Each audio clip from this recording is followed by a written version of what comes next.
Bismillahirrahmanirrahim. Assalamualaikum warahmatullahi wabarakatuh. Innal hamdalillah nahmaduhu wa nasta'inuhu wa nastaghfiruhu wa nastahdiih wa na'udzu billahi min shururi anfusina wa min sayyiati a'malina. Man yahdihillahu fala mudilla lahu wa man yudlil fala hadiya lahu. أشهد أن لا إله إلا الله وحده لا شريك له وأشهد أن محمدا عبده ورسوله. اللهم صل وسلم وبارك على نبينا ورسولنا محمد وعلى آله وأصحابه ومن تبعهم بإحسان إلى يوم الدين. أما بعد. اللهم زدنا علما نافعا وعملا صالحا متقبلا ورزقا حلالا طيبا. سبحانك لا علم لنا إلا ما علمتنا إنك أنت العليم الحكيم. اللهم علمنا ما جهلنا وانفعنا ما علمتنا إنك أنت العليم الحكيم. اللهم عافنا من كل بلاء الدنيا وعذاب الآخرة. اللهم إنا نعوذ بك من الشيطان الرجيم. اللهم عافنا في بدننا في أبداننا وأجسامنا برحمتك يا أرحم الراحمين. ربنا لا تزغ قلوبنا بعد إذ هديتنا وهب لنا من لدنك رحمة إنك أنت الوهاب. ربنا ظلمنا أنفسنا وإن لم تغفر لنا وترحمنا لنكونن من الخاسرين. ربنا آتنا في الدنيا حسنة وفي الآخرة حسنة وقنا عذاب النار. أما بعد. Alhamdulillah, hari ini kita sekali lagi diberi peluang oleh Allah Subhanahu wa taala dan mendapat rahmat dan nikmatnya untuk kita sama-sama mengikuti pengajian majlis ilmi kita pada setiap hari Sabtu untuk kita mencedak ilmu-ilmu daripada wahyu Allah Subhanahu wa taala dan juga daripada cara hidup Nabi kita Muhammad sallallahu alaihi wasallam pada setiap segi hidupnya. Kita masih bersama dengan sejarah Nabi pada siri yang ke-54 lagi. Belum kita selesai habis baca pada minggu lepas. Jadi pada siri yang ke-54 ni yang kita boleh baca lagi, iaitu kita dapat mengetahui, insya-Allah taala akan dapat mengetahui bagaimana hubungan orang munafikun dengan orang-orang Yahudi. Dua-dua tu panggil ada sifat kelakuan yang tidak baik, yang buruk, sifat-sifat yang tidak disukai oleh Allah Subhanahu wa taala dan juga oleh Rasulnya sallallahu alaihi wasallam. Jadi kita baru ni bersama dengan Bani Qainuqa. Bani Qainuqa, satu kabilah puak Yahudi yang berada di Madinah. Mereka dibuat janji dengan Nabi sallallahu alaihi wasallam. Selama Nabi mari Madinah, Nabi janji dengan mereka supaya pakat-pakatlah kita duduk di dalam sebuah negara Islam, pakat-pakat jaga keselamatan, keamanan, supaya daulah Islamiyah, daulah Madinah ni yang baru lahir, baru timbul, baru tegak, berjalan baik, berada dalam keadaan yang kita sama-sama ingini, bersepakat, berpadu, bersatu untuk nak jaga negeri Islam dan nak jaga umatnya, rakyatnya daripada sering musuh.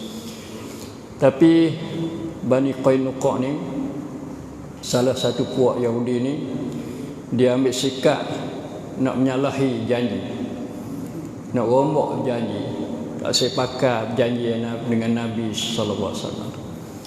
Lalu mereka itu panggil khianat.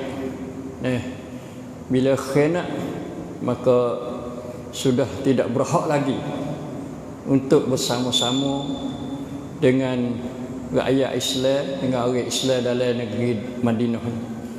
Tak boleh duduk. Kerana duduk pun bahaya. dek boleh dihuru-hara dalam masyarakat dan membawa kepada negara Islam pertama ni jadi tidak teguh, tidak aman dan tidak selamat.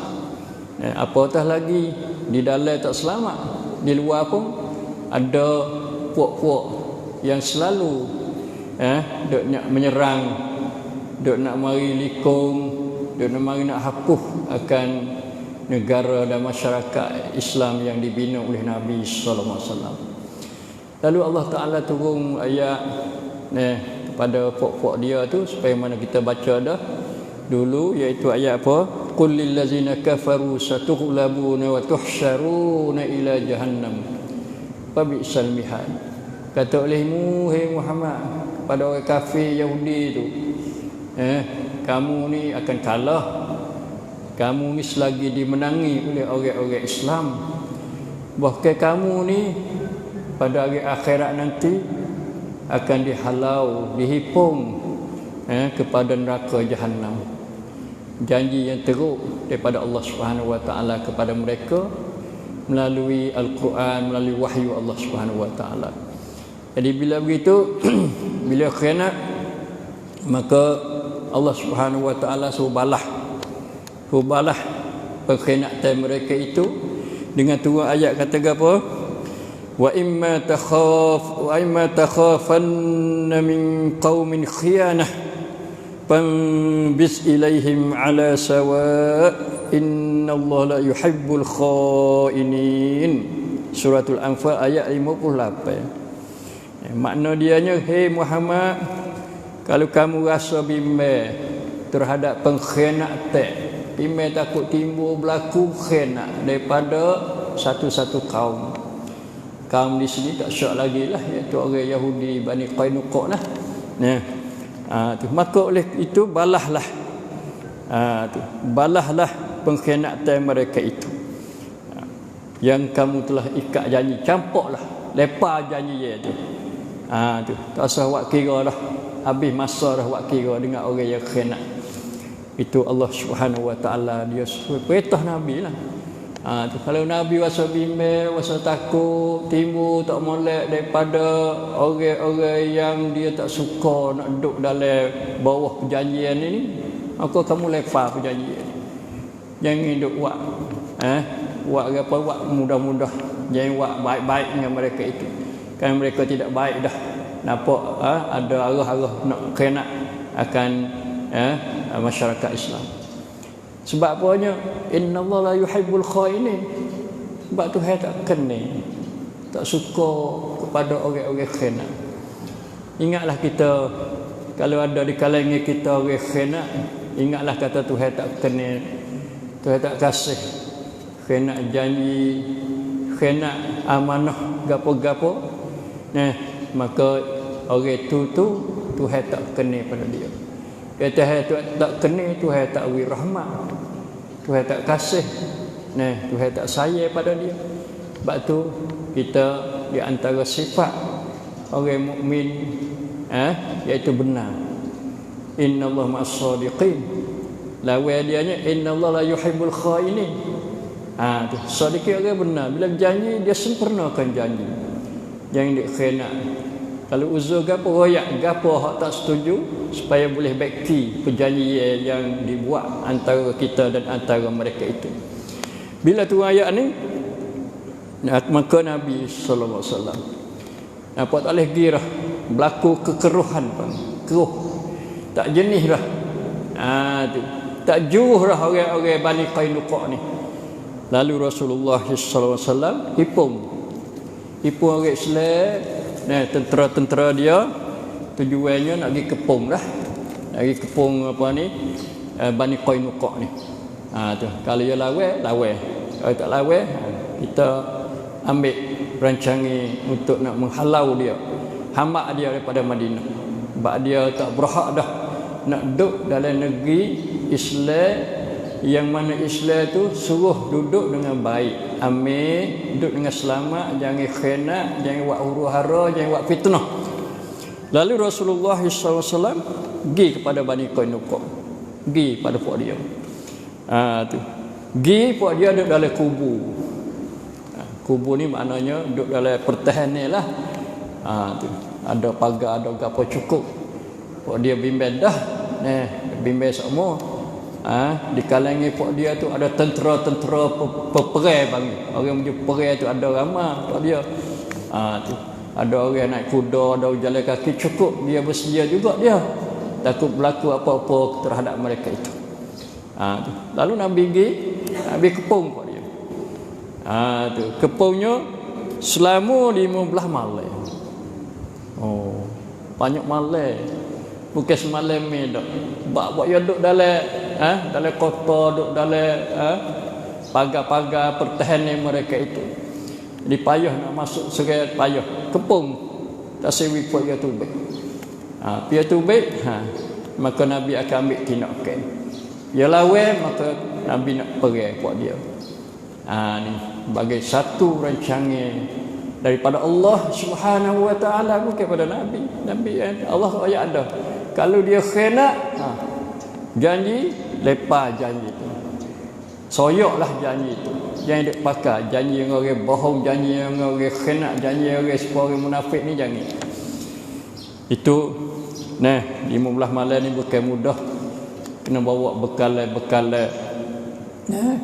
bawa senjata gapo cukup supaya nak withstand, nak tunjuk kekuatan orang Islam. Kerana lama dah orang Islam duduk dalam istid'af, jadi mustad'afin, jadi orang lemah kena tindah sampai 13 tahun di Mekah kesekian. Maka kali ni kita mempunyai kekuatan dah. Boleh kita nak pertahankan Islam kita, agama kita, dan pertahankan orang-orang Islam yang kena tindah daripada kalangan orang-orang muhajirin. Dan Allah Ta'ala turunkan perasaan gerung dan takut dalam hati mereka itu. Bila Nabi kepung sampai mula hari ni, jadi dia tak sedap lah. Tak boleh tubik daripada kawasan mereka itu, dan pula disekat, dikatuk jalan macam-macam, makan ni tak boleh masuk gapo, dia nak pergi beli, nak pergi berhubung pun tak boleh.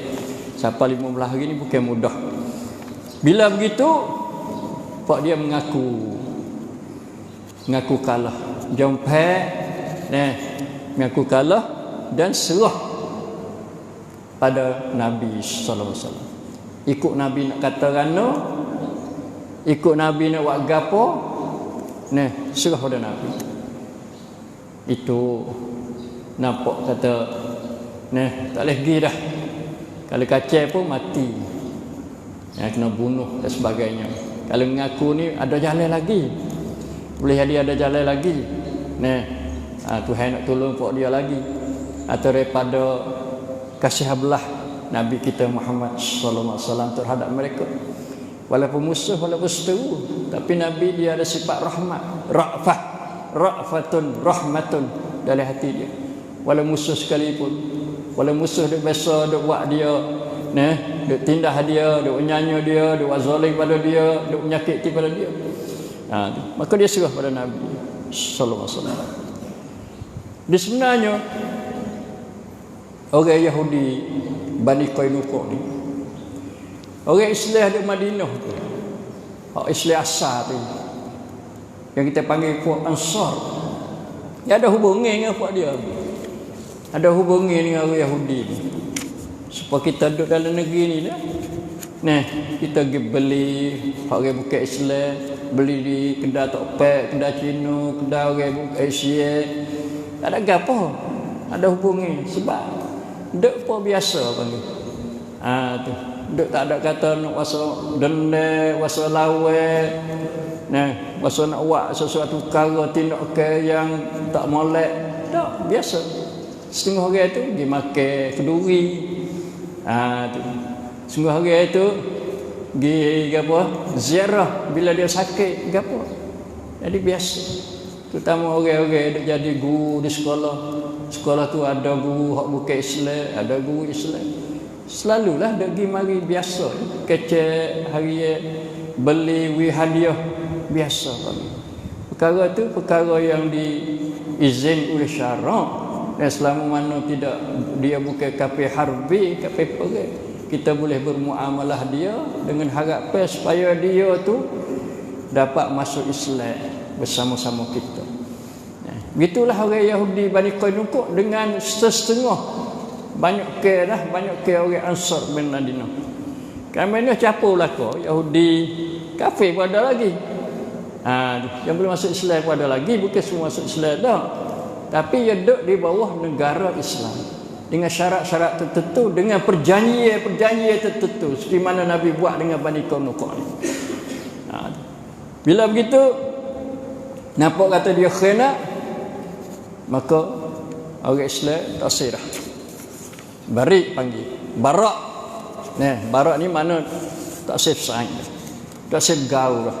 Tak sif pergi mari dah. Tak sif beli belah dah dengan puak dia tu. Tu. Kerana kalau duk kacau pun puak dia ni tak jujur. Tak ada sidq. Tak ada benar dah. Di antaranya iaitu Ubadah Ibn Samit. Salah seorang sahabat yang banyak juga meriwayatkan hadis kepada Nabi sallallahu alaihi wasallam. Dia prakat isytihar kata dia ni ma'aula kapkun Yahudi Qainuqa tasirah. Kerana nampak jelas pengkhianat terhadap Islam, terutama terhadap Nabi sallallahu alaihi wasallam. Itu orang Yahudi dengan orang Ansar. Dalam hal tu juga satu golongan lagi yang sangat bahaya kepada Islam, iaitu orang munafik. Munafik ni kita wayak ada dulu. Di Mekah tak ada. Di Mekah 13 tahun tak ada seorang pun yang disebut oleh Quran baik atau oleh sunnah Nabi baik atau oleh sejarah baik kata ada munafik. Tak ada. Masuk Islam sungguh. Kemah sungguh pun. Siapa rela dia tu mati fisabilillah. Siapa rela dia berhijrah 2-3 kali, 2 kali ke Habasyah, 3 kali dengan Madinah, rela. Sebab apa? Sebab dia iman dia masya-Allah. Iman kamil, iman yang sempurna, iman yang teguh, yang kuat. Habis itu kita nak banding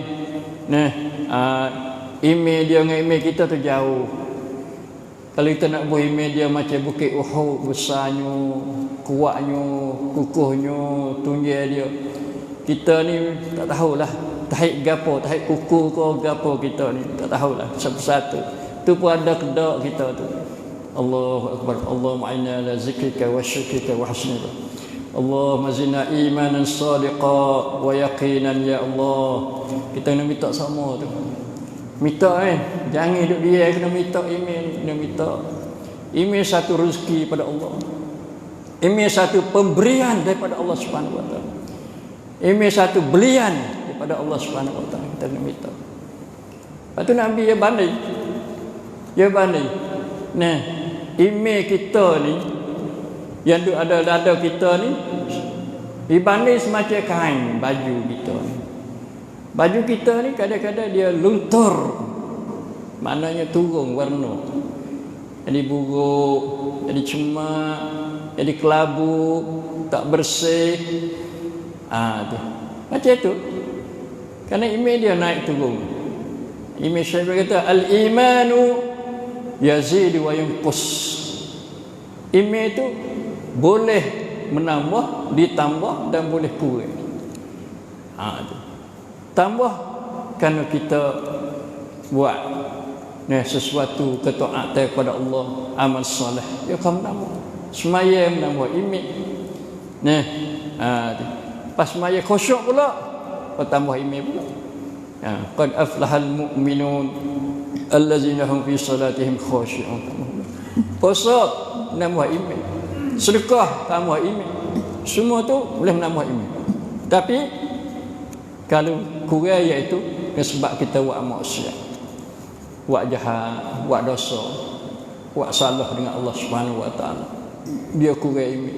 Lepas tu kita kena hapus semua. Astaghfirullah, astaghfirullah, astaghfirullah. Rabbi ighfirli wa tub alayya innaka antat tawwabul ghafur.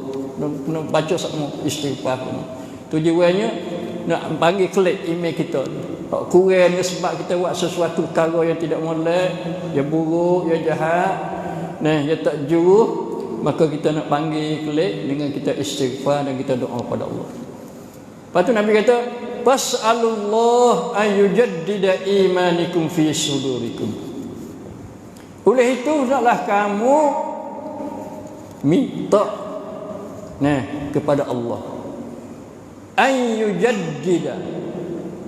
Cuma Nabi pakai bahasanya supaya Allah membaharui iman kamu di dalam dada kamu.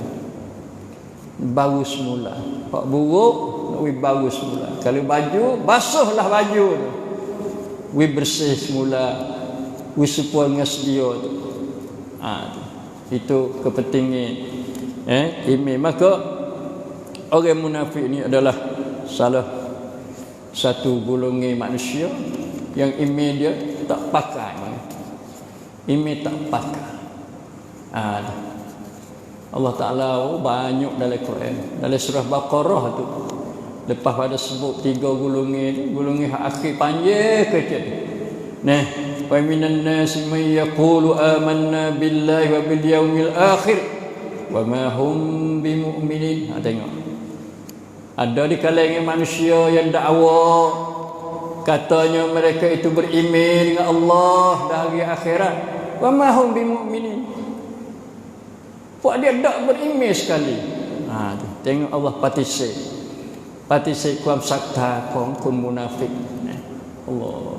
Itu banyak kecek banyak. Allah kecek banyak hal munafik lebih banyak pada orang kafir lagi.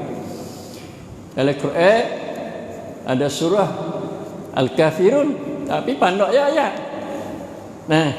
Bahawa surah Al-Munafiqun panjang sikit. Panjang tu kecek dia munafik. Dalam surah An-Nisa ada wa iza qamu ila sholati qamu kusala yura'una an-nas wa la yazkuruna Allah illa qalila muzabzabina baina zalika la ilaha ula'i wa la ilaha ula'. Ayat suti-suti cara laiyat, cara detail. Semaya pasal malah maya pula nak orang puji, nak orang tengok, orang puji. Zikir pada Allah sikit. Lepas tu tak tetap, tak lekat dah panggil. Muzabzabina baina zalika la ilaha ula wa la ilaha ula. Allah. Itu sikap orang munafik. Al-Quran ayat tu zaman Nabi. Zaman Nabi tu ayat tu. Pas zaman kita ni jauh dari Nabi, daripada Quran, daripada wahyu Allah Subhanahu wa taala, kena tambah lagi. Tambah sifat banyak lagi. Kalau sifat orang munafik 100 dah Tuhan sebut dalam Quran, maka munafik di zaman ini kena tambah sampai 1000. Puluh-puluh ganda lagi. Sebab keadaan tak suka dan banyak perkara yang boleh menyebabkan seseorang itu jadi munafik. Na'udzubillah minan nifaq. Na'udzubillah minan nifaq. Orang munafik di zaman baru-baru Nabi sampai Madinah tahun 2 ni. Tahun 2 Hijrah duk kecek ni tak habis lagi kita kecek lepas ada perang Badar. Perang puak Quraisy mari perang pula dengan puak Yahudi yang pengkhianat. Hak nu panggil penindas, zalim, hak ni pengkhianat. Tu. Puak dia lagu mana? Bimbang takut Nabi ambil dengan tindakan yang tak molek kepada orang-orang Yahudi Bani Qainuqa yang dikepung oleh Nabi selama 15 hari malam tu. Bimbang pok dia. Bimbang orang Yahudi, tak nak bimbang pada Nabi sallallahu alaihi wasallam. Itu sikap berbalik. Suka pada orang kafir. Kena pada orang kafir, lebih kena pada orang Islam lagi. Belanda zaman ni Belanda baik di pekak dunia atau pekak negeri, pekak kampung, ada Belanda pasal ni. Kenanya, sukanya, pujinya, nak buat baiknya. Buat baik tak apa, bukan salah. Islam suruh baik, Islam suruh adil. Innallaha ya'muru bil adli wal ihsan. Sesungguhnya Allah itu suruh kamu buat adil, negak keadilan. Adil ni mana letak sesuatu kena pada tempat dia. Kalau Tuhan satu, tak Tuhan satu. Jangan dia kata dua, tiga. Kalau kita kena buat baik pada orang bukan Islam, buat baik kalau dia tak perang. La yanhaakumullahu 'anil ladzina lam yuqatilukum. Allah tak larang kamu nak buat baik pada orang kafir yang mereka tidak perang kamu. Walam yukhrijukum min diyarikum, yang tidak halau kamu daripada bumi-bumi kamu. Tak apa. Cacin jelas Islam. Jelas Islam royak hukum hubungi orang Islam dengan orang bukan Islam. Sama ada Yahudi atau Nasrani atau orang kafir musyrikun. Kalau buat dia tak perang, duk molek, sama ada duk dalam negeri Islam atau sama-sama duk dalam negeri yang bukan Islam pun tak apa. Itu Islam kita. Tapi kalau dia khianat, yang lain. Nah, tu kita nak kata orang munafik ni teruk. Orang tak pakar. Tu. Tapi yang bahaya dia besar, bahaya dia.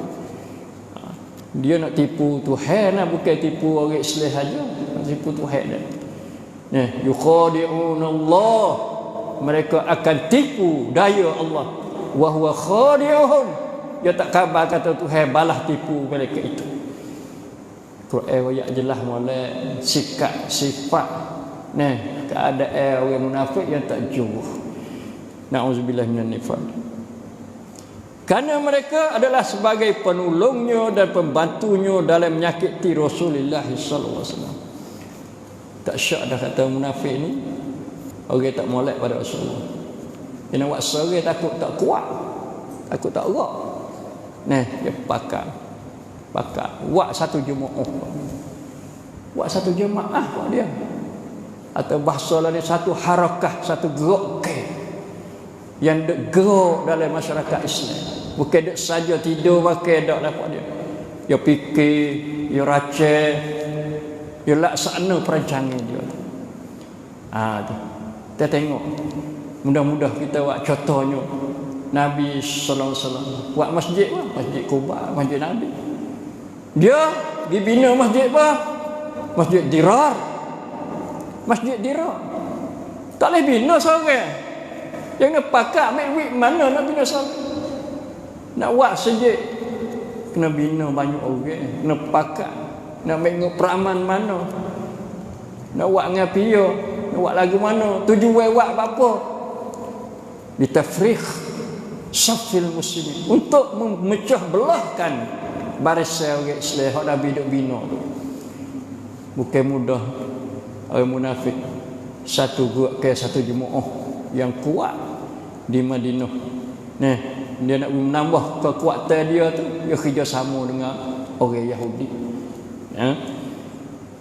Lalu buat dia tak tunjuk akan lagi. Kemudian tahu wakil dia.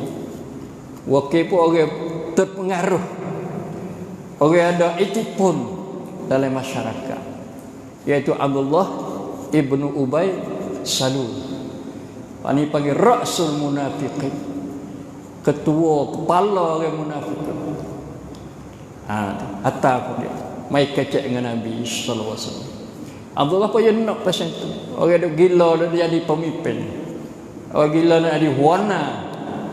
Orang gila nak jadi besar. Abdullah ibnu Ubay. Sebab apa? Sebab sebelum Nabi nak sapa Madinah tu, orang-orang Madinah tu, bukan orang Islam tu, dia pakat dah nak tak dia jadi ketua lah. Nak jadi pemimpin di Madinah tu, tempat rojok ke orang-orang masyarakat Madinah tu. Bila Nabi mari ni, habis pengaruh dia, habis. Lucu. Sebab orang masuk Islam, korang masuk Islam. Korang tinggallah dia. Daklah dia. Karena ada Nabi dah sallallahu alaihi wasallam. Nabi sebagai pemimpin. Kalau dia ambil Abdullah bin Ubay bin Salul lagi, maknanya dua pemimpin tak boleh jadi. Pak ni kafir lagi dia. Nah, tapi akhir masuk Islam pura-pura bohong tu. Nah, tu takut kena apa? Kena halau oleh Nabi, kena buat sesuatu tindakan oleh Nabi sallallahu alaihi wasallam. Lalu Abdullah bin Ubay bin Salul ni dia pergi jumpa ke Nabi sallallahu alaihi wasallam. Tu cara munafik ni dia lolek. Nah, dia kata ya Rasulullah, orang yang kamu kepung tu, dia kata Yahudi tu, Qainuqa tu, dia kata puak-puak aku belakang tu, dia kata. Tu puak-puak aku ada hubungi buat baik dengan dia semua. Kamu jangan buat jahat lah dia, jangan ambil tindakan lah dia. Tu baiklah, berlaku baiklah terhadap mereka itu. Ya Nabi. Ya Nabi tu, Nabi. Tu Nabi pun dia malah dengar Nabi pun kenal dah. Nabi kenal duk dia. Bodoh dia yo kacau pula, kata pula, Nabi, Rasul, buat baiklah kepada orang-orang yang munduk kepung tu. Dia puak-puak aku. Tu orang ada hubungi baik dengan aku, jangan buat jahat ke dia. Nabi pun paling. Saat ni duk dia mengadaknya, lepas tu paling tak senang. Nabi paling yang ketiga tu dia ambil baju kain apa tangan dia tu boh dalam baju Nabi, baju besi. Nabi pakai baju besi. Nabi ingat dah lah, takut ada sesuatu kerana nak pergi perang ni, takut cedera jadi perang. Nah, boleh jadi sesuatu sebab yang mempertahankan diri Nabi daripada dibunuh, ditikar dan sebagainya. Ya boh tangan dia ada baju besi Nabi. Jadi Nabi tak boleh gerak lah. Tu gerak. Nabi pun rasa marah kerana tak dengar, degil bagi degil. Nabi kata lepas aku. Kata tak selepas. Kalau kamu tak buat baik pada puak Yahudi Bani Qainuqa ni, aku tak selepas. Tu. Aku yakin Nabi lembut, masya-Allah. Nah, Nabi kata tak apalah, hak tu puak dia tu puak hakmu lah, puak kamu lah. Tu puak kamu lah. Lalu Nabi tak buat gapo, keputusannya puak dia tak kena bunuh, tapi kena halau keluar daripada Madinah pergi kepada negeri Syam dalam masa 3 hari. Masa 3 hari nak sipai ni gapo, senjata kena serah pada orang Islam, harta benda kena tinggal sini, tak boleh bawa pergi. Tu itu panggil satu peristiwa dalam sejarah yang kita kena tahu. Katanya satu, bagaimana sikap orang Yahudi tu zaman Nabi, zaman ni cuba kita tengok, berdengar berita terutama Israel, bagaimana dia ada usaha nak menguasai dunia. Bukan menguasai Palestin saja, nak menguasai dunia, nak menguasai negeri-negeri Islam. Lalu dia pakat dengan pok dia, tu Amerika, supaya tekan negeri-negeri Islam tu kena buat janji dengan Yahudi Israel. Buat janji dah lah. Dua negeri, berita-berita pun tersebar luar dah di dunia, iaitu Imarat dengan Bahrain, dua negeri ni. Mula buat dengan dakwa katanya untuk nak bina kedamaian di Timur Tengah. Tu kerana di Timur Tengah ni panggil tak amil lah di sisi mereka itu tu. Bila ada Israel dia buat nyanyi kepada Palestin, dia bunuhnya, dia rapah bumi-buminya dari setapak ke setapak, dia buat gapo nikum orang Yahudi, ribu-ribu unit setahun-setahunnya buat umuh dalam kawasan tanah bumi orang Palestin lah. Orang Palestin ada umuh, kena rombak umuh, bukan dia rombak, dia sendiri rombak, merutuhkan, ambil kereta mekor, kereta apa, rutuh. Orang Palestin duduk dalam kemah gitu ya. Tu. Jadi ini bukan baru, 53 tahun dah pengkhianatan Yahudi terhadap umat Islam di Palestin. Maka kalau buat damai, seolah-olah seperti mana kita kata, ya nak hapus dosa dia tu, nak hapus keganasan dia tu. Kata tak ada, ni nak buat janji kedamaian ni, tengok ni, kita nak baik sama dengan orang Islam, tapi orang Islam tak baik. Jadi naik buruknya pada orang Palestin. Kata Palestin ni ganas macam-macam. Siapa? Dunia hak masuk lek dia tu lah. Dia kata gerak ke Hamas.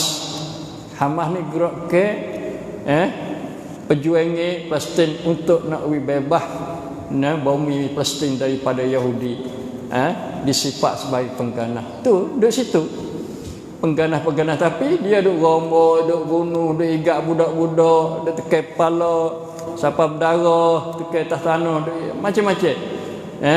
Bom tu hari-hari tak usah kira lah bom tu. Tu bukan pengganah. Cuba fikir, orang ada akal fikir. Dunia tu hawi fikir pada kamu. Kamu nak manusia tam, tapi kamu wak masuk sebelah tak kena. Manusia tam ni kena wi adil. Mana wak zalim itu tidak ada manusia tam. Mana hak tak ada zalim itu ada manusia tam. Pergi hak tu cukup dah dasar-dasar yang jelas molek. Kita tak ada kecek Quran dah, kecek dengan akal ya. Kata hak mana hak manusia tam, kemanusiaan mana. Islam ni binatang pun suruh. Kita ada perasaan kebinatangan, kemanusiaan terhadap binatang tu. Bagaimana manusia? Tu.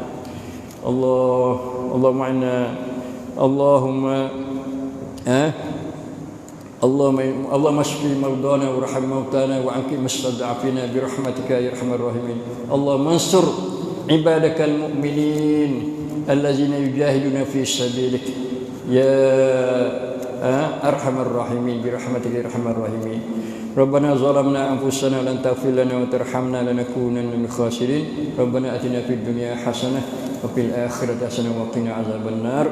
Aqulu qawli hadza wa sallallahu alaihi wa sallam. Wassalamu alaikum warahmatullahi wabarakatuh.